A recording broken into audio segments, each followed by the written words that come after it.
Hello, good evening, and welcome to our mid-weekend, our Saturday episode of Brett's Old Time Radio Show. Welcome to my home here in beautiful Lyme Bay. I don't know what's going on in the kitchen. I think George is probably raiding the sweets tin, because that seems to happen a lot. Hence, the treats don't last very long in this house.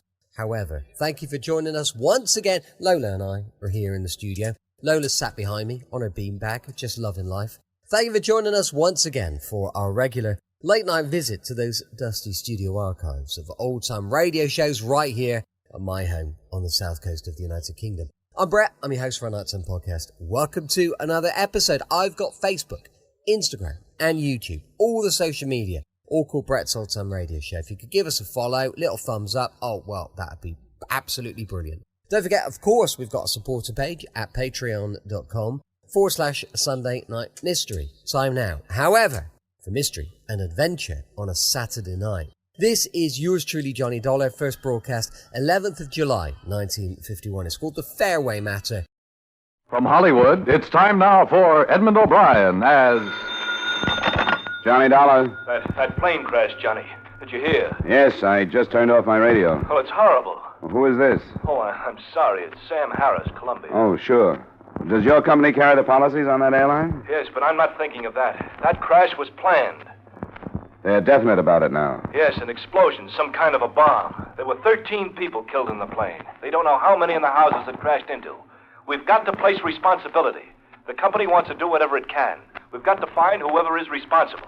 Sure, Mr. Harris. You want me to go out? Yes, we do. Their airline representative is a man named Reed. Go out and do everything you can.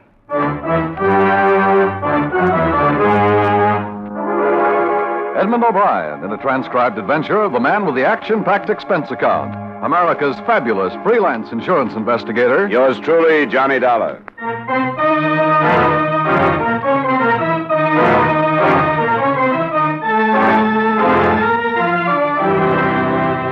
Expense account submitted by Special Investigator Johnny Dollar to Home Office, Columbia All Risk Insurance Company.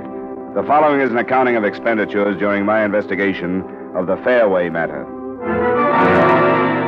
Expense account item 1, $250 cab fare to the scene of the plane crash, which, as you know, covered quite a bit of territory. The Fairway Airlines plane had taken off at 8:20 p.m., had reached an altitude of no more than 1,000 feet, and then had crashed, setting afire 2 houses a short distance from the Springfield-Hartford Airport.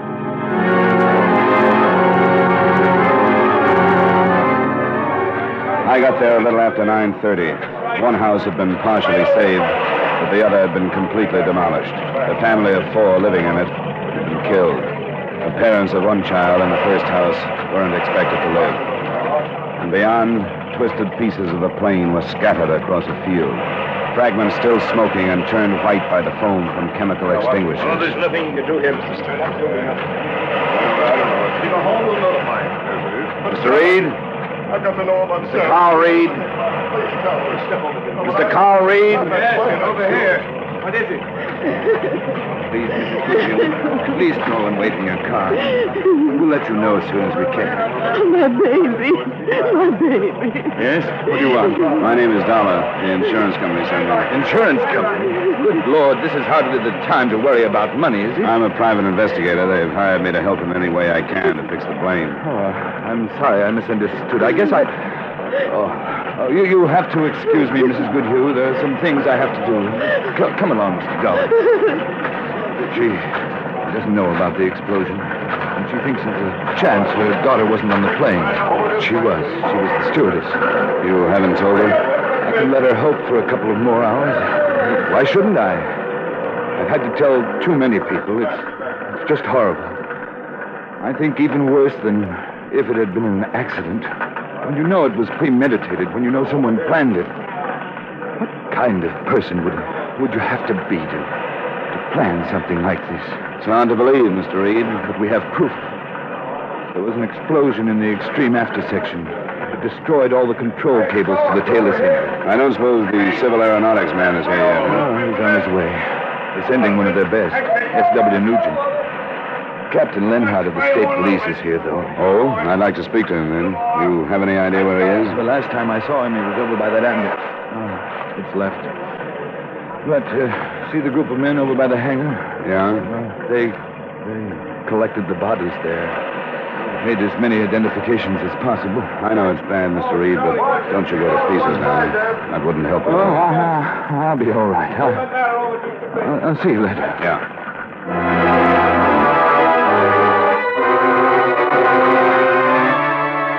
I remembered Captain Jim Lenhart from a case we shared last year, and I found him in the group of silent men.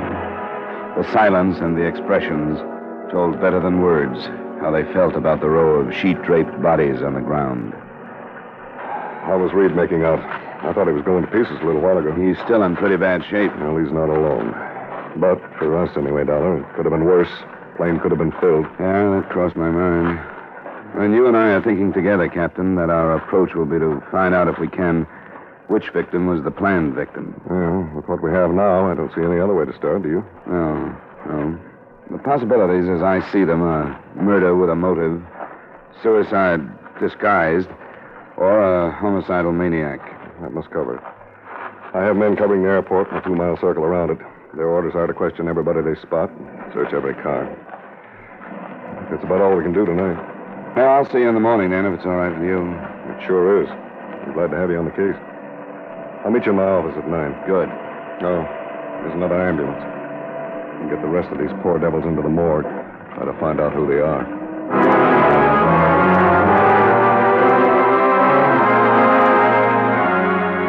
The next morning, the official findings were released.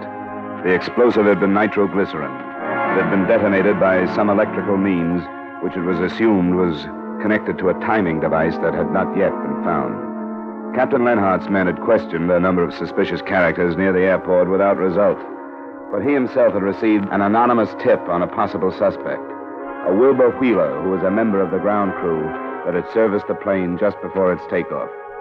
Wheeler was shown to the captain's office about 40 minutes after I'd gotten there. Why'd you pick me to come up here? Why didn't you get Straker or Mills? They're over me. It's just routine, Wheeler. Routine, but you must have a reason. I got a right to know if you got a reason, haven't I? Why do you think we started with you? Well, I'm asking you, aren't I? Don't be evasive, Wheeler. Can't you say you don't know? The stewardess who died in that crash, Shirley Goodhue. I know. I know it. We understand that she meant something to you. Weren't you in love with her? Yes. We understand that you made quite a pest of yourself phoning her at home, waiting for her at the airport. And then a week or so ago, you learned she was going to marry the co-pilot who was killed. What's his name? Bill Strand, wasn't it, Wheeler? Yeah. You're saying that you think I caused that crash, aren't you? You wanted to know why you were here? I told you it was just routine, Wheeler. And it would have been if you'd acted differently. But it sounded as though you were trying to hide some facts from us. Well, I won't anymore. I don't have any reason to. And why did you? I don't know. I've been going crazy since I heard about it last night. I was still at the field, and I got sick, and I had to go home. Yeah, we heard about that. I got home, and I turned on my radio. Then I heard what caused the crash, that explosion. I knew that a lot of things I've said and a lot of things I'd done were going to make trouble for me.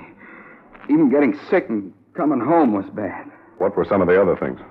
I said some pretty bad things to Shirley when I heard she was going to marry Strand. Then I had a fight with him. You had a fight with him over the same thing? Well, I guess for me it was really over that. He ordered me around one day, and I didn't like it, and that's how it started. He beat me up pretty bad and said he'd have my job. And I told him that I'd see the day his plane with him in it would be plastered against some hill. I know what it sounds like now, but it didn't mean anything. It was just talk. There's plenty of that, all right. You heard enough, Dollar? Yeah, I think so. That's all then, Wheeler. I can go? Yeah. Nobody would be stupid enough to compromise himself the way you did, then pull a job like this. I sure made a lot of mistakes. I know that. Yeah. Just be around or we can find you if we want to talk to you anymore. I can't go back to that airport, sir. I was going to call him and quit if it's all right with you. Just be where we can find you, that's all. I will. I'm sorry. A lot of people are, Wheeler. I know. Well... Goodbye, Wheeler. Thanks for coming down. Yes, sir.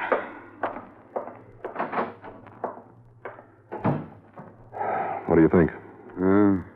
The only reason I say forget him is because he's the first one we've questioned and things don't work out that way. Yeah. Collins, the man just leaving my office. Name is Wheeler, Wilbur Wheeler. Have 2 of the boys get on him and stay. I'll arrange to relieve him tonight. Yeah, thanks. I'd like to know what's in his background. I'd like to get a psychiatrist's reaction, wouldn't you? We'll learn about him. Now, let's get on this list of passengers and see what we can get from their survivors. We spent the rest of the day in the efforts of 6 more of Captain Lenhart's men preparing files on the 10 dead passengers. One file contained nothing but a name, Rupert Stone, gotten from the ticket office records as that of a man who had paid cash for space to Augusta, Maine. The Hartford address he had given was non-existent, and the phone number rang a bakery where no one had ever heard of a Rupert Stone. That one we dropped until the accurate identification of the bodies was complete. Lenhart and I started out to follow up a couple of the others that evening.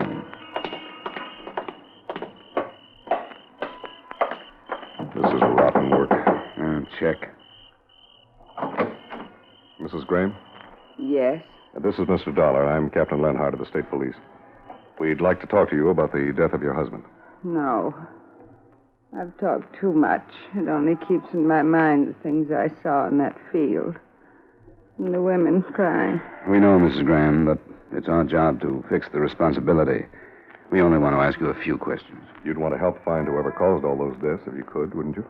How can I help? May we come in? All right. But only a little while. I haven't slept.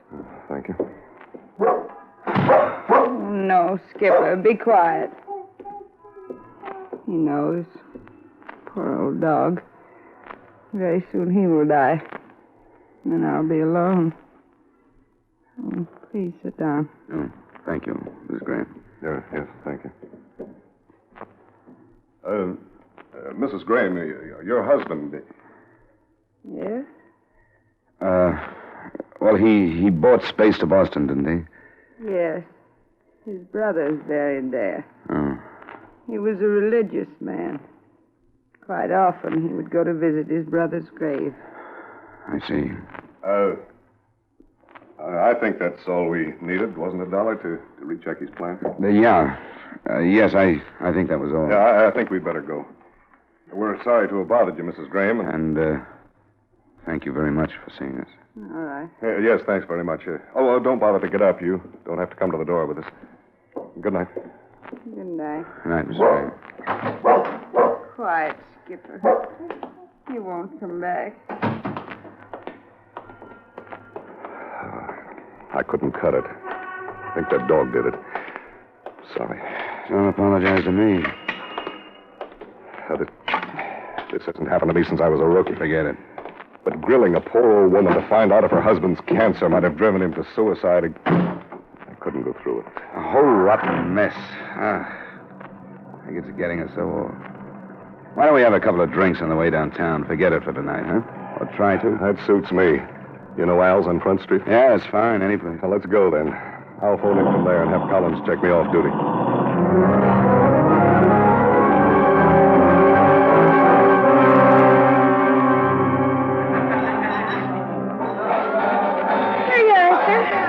Your friend didn't leave. No, he had a phone. I'll catch it. $1.60, sir. That's good enough. Keep it. Thank you. Oh, here he comes. Well, drink up, Dollar. I guess I'll have to waste mine, because it seems I'm not off duty. What happened? Well, we're back to that stewardess again. The explosive has been checked to her equipment. The lab men say some twisted metal they found used to be a first aid box. They think it was in there. That brings Wilbur Wheeler back again, too, huh? He's been picked up right now. I don't think I need this drink to get through a session with him.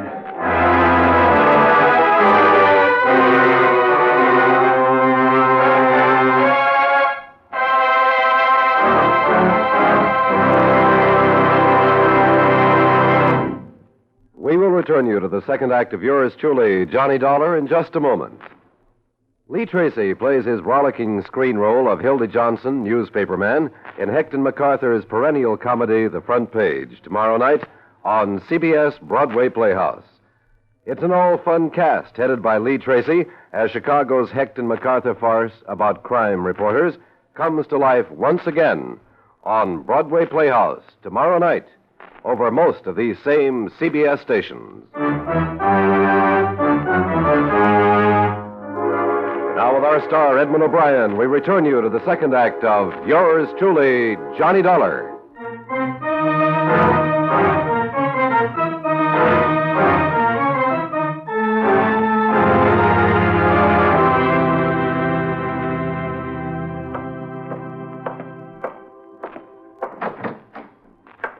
Not necessarily, Wheeler. Not necessarily. Well, I heard you do. Did you locate Carl Reed, Dollar? Yeah, he was at home. Poor guy's been under doctor's care, but I think I got what we need.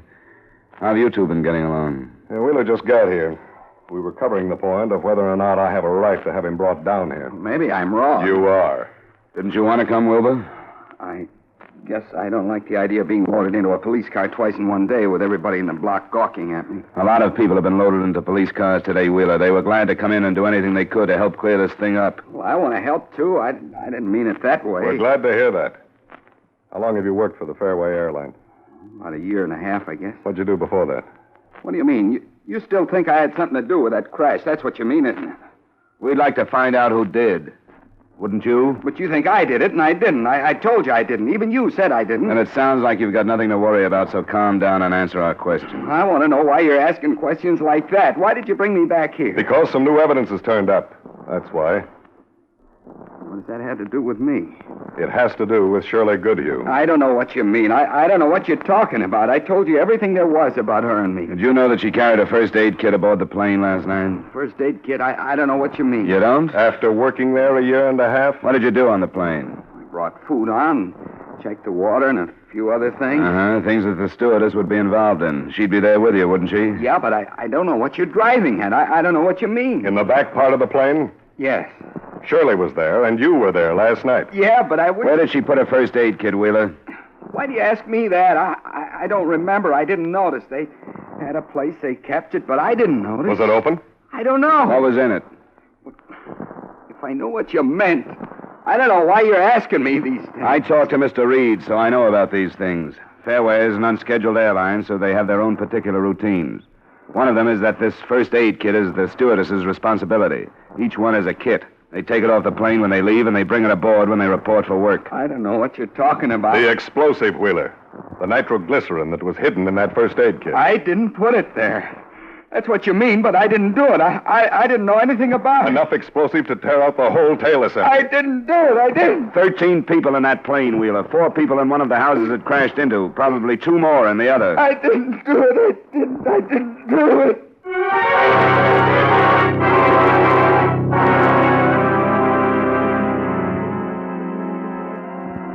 Wilbur Wheeler was turned over to the police psychiatrist because we couldn't get any farther with him. And a lie detector test was arranged for the following morning. The web that was tightening around him was only circumstantial. And the question was, did he know that he could keep on saying he hadn't done it and that we couldn't do anything without physical proof? Or was he innocent? Our last move that night was to go to Wheeler's room. We were looking for wire that could be checked to that used with the explosive. We couldn't find that or anything else that could be a definite help. But a couple of things we didn't find seemed strange. Hey, he said he came home and turned on his radio. Well, there isn't a radio here. Maybe we've got him on a real lie there. Newspapers, Leonhardt. Can you find any? Well, I hadn't noticed. No, there aren't any. Unless he's got them out of sight someplace. Why would he do that? Huh? Not in the wastepaper basket. You'd think a man as closely connected to this as he was would want to find out what the papers were saying, wouldn't you? Guilty or innocent. Yeah. Oh, I don't know, Dollar. I'm bushed. Let's drop it for tonight, huh? I'm ready. We'll try him again tomorrow. I'll drop you at home and see you about 9 in the morning.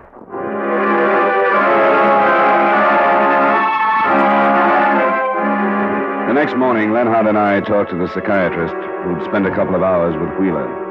In technical terms, what he said was that Wheeler was definitely suffering from a severe guilt complex. But whether that meant he had actually committed the crime or had only wished secretly that harm would come to Miss Goodhue wasn't clear yet. In terms of evidence, that meant nothing. The lack of a radio or newspapers in his room, the doctor tossed off as meaning merely that Wheeler was hiding from actuality. As Captain Leonhardt put it, if that doctor thinks he helped my mental condition, he's wrong.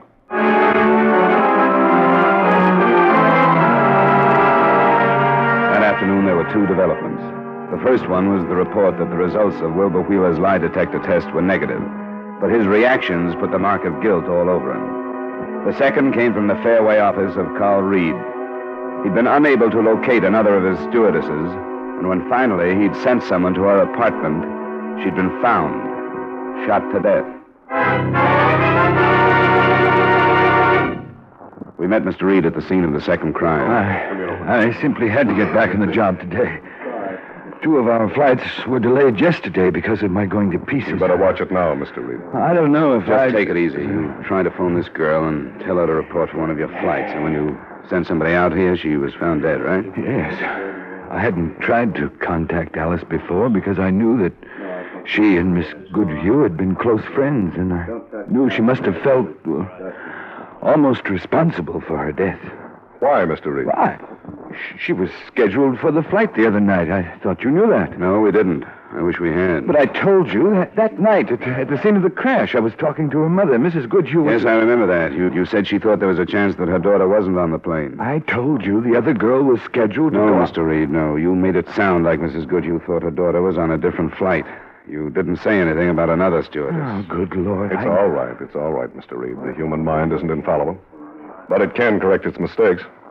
Oh, go on. Tell us now. That's all. With everything else, I suppose it didn't seem important. I know our procedure is less exact than the larger companies. The girls often traded flights. When did you find out about this trade? Not until Mrs. Goodhue told me that her daughter had gone to work that night. You didn't discuss it with her by any chance? No, I didn't discuss it that night, and Well, I think we'd better go see Mrs. Goodhue, Dollar. I think so. Sergeant Collins over there will be in charge here, Mr. Reed. He may want to ask you a few more questions. Oh, all right. Collins. Yes, sir? I'm leaving. I'll see you at headquarters. Right. You know what this probably means? The case against Wheeler is shot. Second stewardess, that's a pattern. Everything we've tried to do has been for nothing. Circumstantial evidence sometimes does that. But we were close. We settled on a stewardess anyway, as the intended victim. Yeah, but it doesn't help to think that maybe all those people died because of a mistake. The wrong stewardess died in the crash, and the killer had to come back to take care of the right one.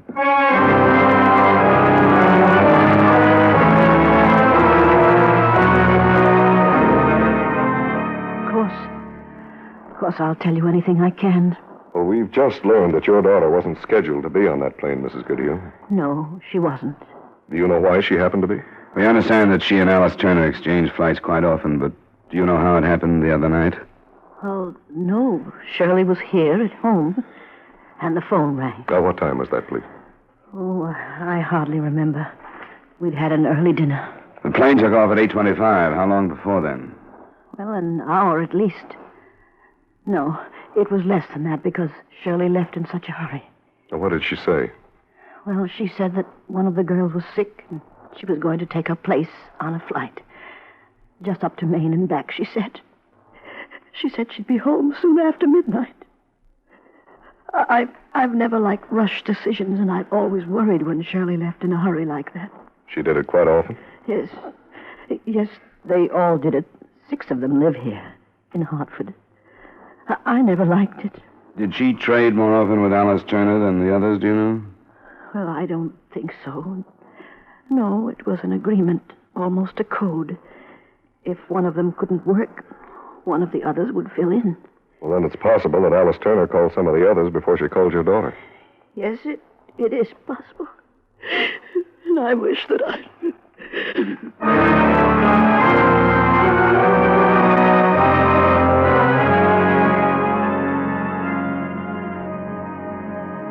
Naturally, the hope that Captain Lenhart and I had was that we'd find another of the stewardesses Alice Turner had talked to and learn the reason she had wanted to get out of the fatal flight. We didn't. She hadn't called any of the others, and we were left with nothing. Nothing but the prospect of starting the whole investigation over from the beginning. The enormity of the crime had been in all of our minds from the first night. We'd never thought it might have a positive quality, but it did.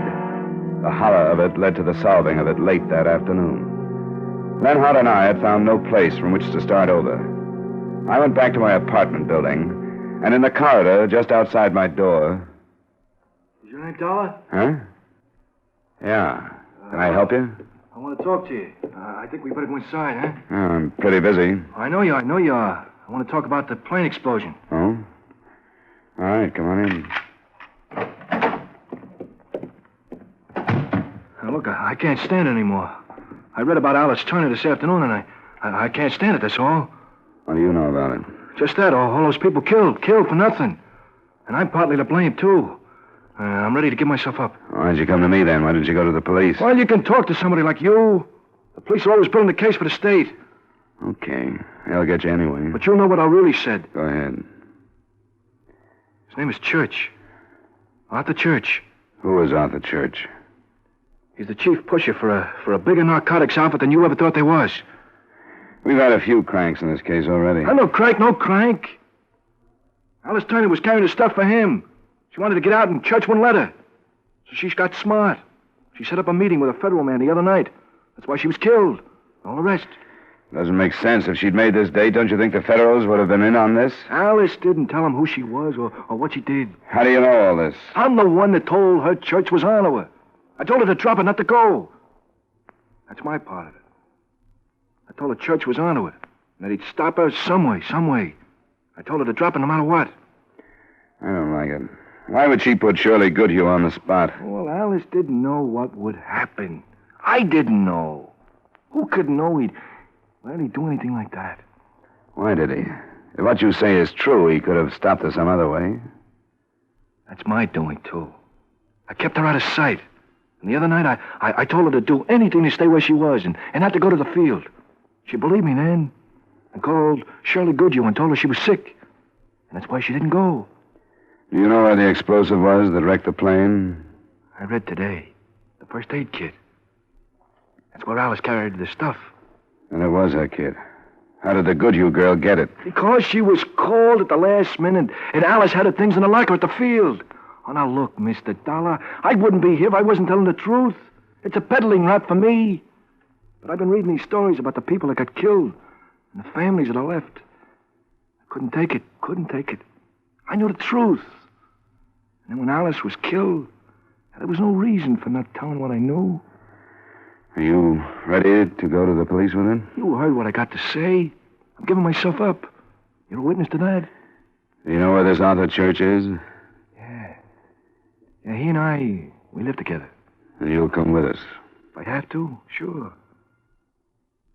Sure, I'll take it to him.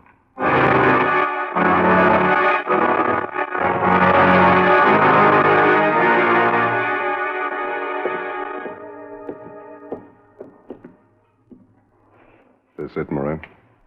This is where I left him. You go in then and tell him who's here. All right. Just call him naturally now. All right. Art, are you here? I'm here, you dirty... Get out of the way, I got it!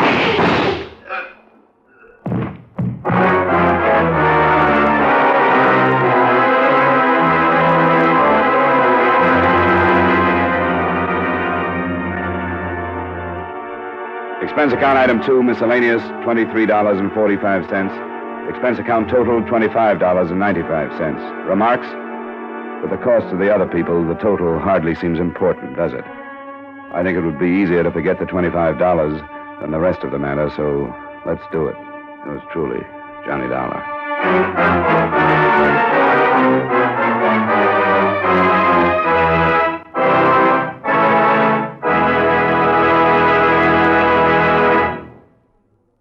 Yours truly, Johnny Dollar, stars Edmond O'Brien in the title role and is written by Gil Dowd with music by Eddie Dunstetter. Edmond O'Brien can soon be seen in the Paramount Pictures production Warpath. Featured in tonight's cast were Peter Leeds, Ray Hartman, Martha Wentworth, Bill Boucher, Victor Perrin, and Virginia Gregg. Yours truly, Johnny Dollar, is transcribed in Hollywood by Jaime Del Valle.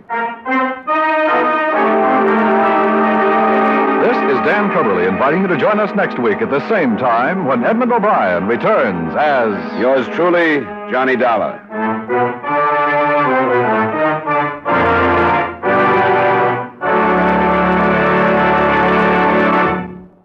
Every time you buy a United States defense bond, you help in our defense effort, and you help build your personal security.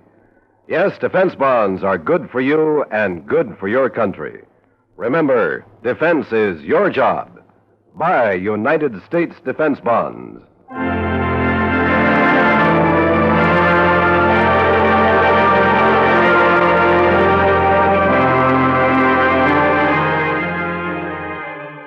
people find their way to the police lineup: the innocent, the vagrant, the thief. A surprising number of action-packed police cases begin when interested parties survey the lineup. And that's where our thrilling lineup story begins tomorrow night over most of these same CBS stations. Listen for these authentic dramas about real police methods on CBS.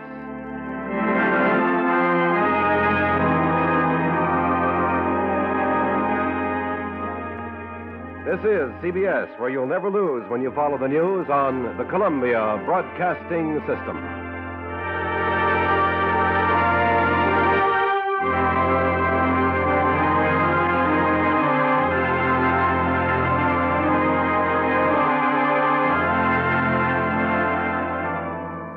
Welcome back. I hope you enjoyed our latest adventure with insurance investigator Johnny Dollar. More adventure tomorrow with The Man Called X. That's going to be going live at 5 p.m. GMT. Now we've got our supporter page, patreon.com/Sunday Night Mystery. If you get a minute, check it out. Thanks for listening. I'll be with you 7 days a week, each and every week, and I'll see you tomorrow on Brett's Old Time Radio Show. Love you. Bye.